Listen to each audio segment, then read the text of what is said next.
So we're at about the 1 year anniversary of when everything shut down, stay home for 2 weeks, flatten the curve from the big thing that shall not be named.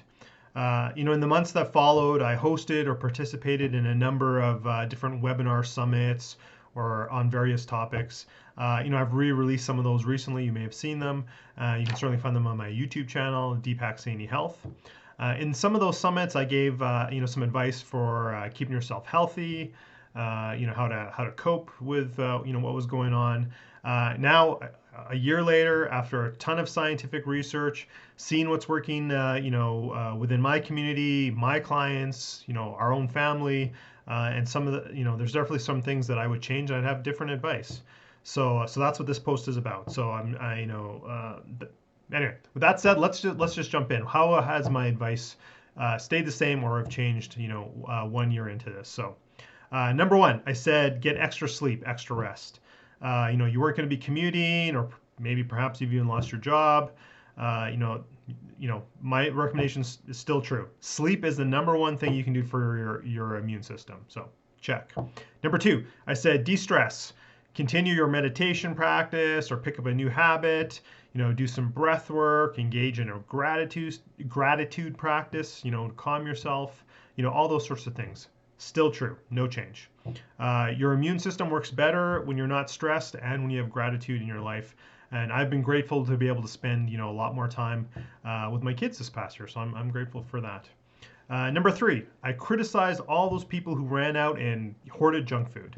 I said to eat healthy, even if you didn't always make the best choices that serve your needs, try and make, more of an effort during these times. Still true.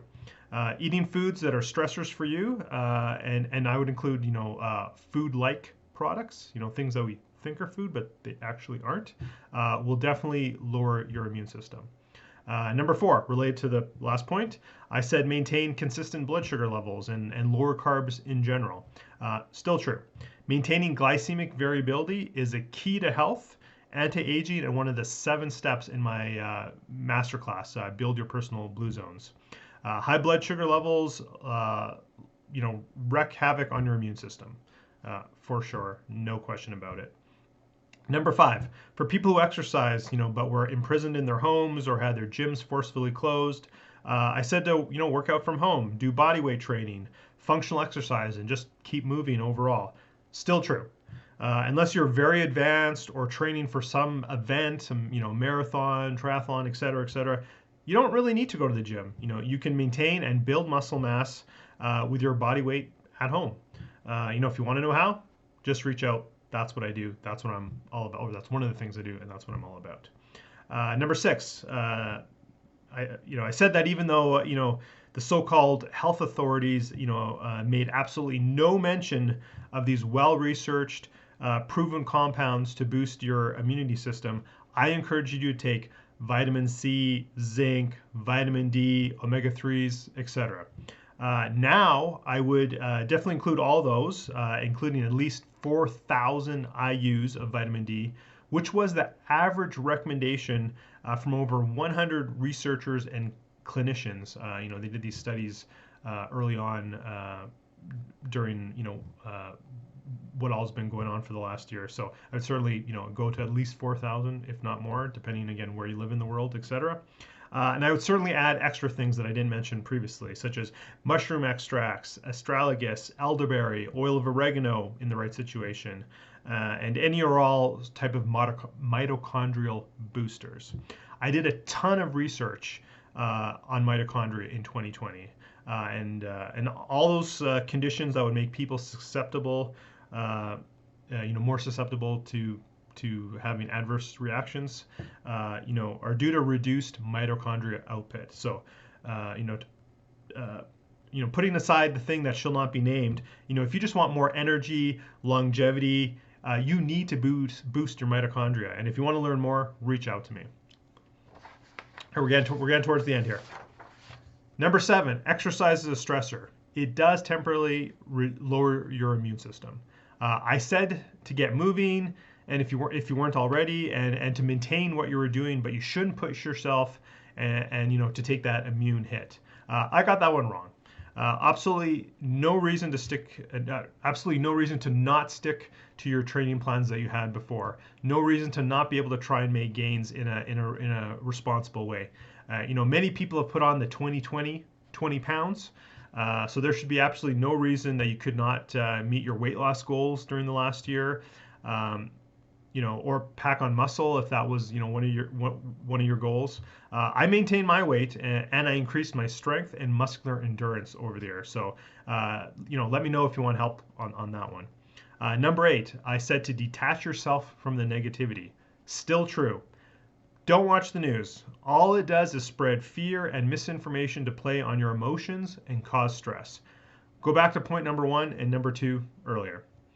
Number 9, there are things I didn't know about at the time, that I am now using on myself to clean, if you will, your nasal passage and your upper respiratory tract, either by using heat or nebulizing certain compounds.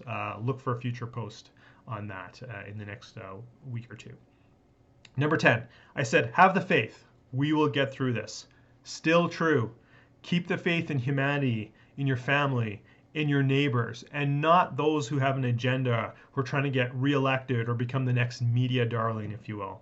And most important, educate yourself from independent sources, not heavily curated advertising messages from big business. Number 11, I said things will get better and follow the guidelines. Remember, I said this when we were looking at 2 months to flatten the curve. We're well into a year plus now. Yes, things will get better. Still true if you follow your heart and common sense. Following the arbitrary guidelines that contradict themselves and really make no sense. I don't think I got that one right. I implore anyone to do your own independent research, and if you will, you'll see that many of these guidelines are false or dubious at best. The best defense against you-know-what is to be truly happy and healthy and have a strong immune system. That's my take on the big thing that should not be named. Otherwise I run the risk of being censored, like so many in the medical and health fields have been around the world. But that's my take 1 year later. How I wish I would have commented a year ago for health. Happy to hear your civilized comments and your take on things. Again, you can follow me on YouTube at deepaksainyhealth.com. Deepak Saini Health on my YouTube, deepaksainyhealth.com, or personalbluezones.com. Cheers.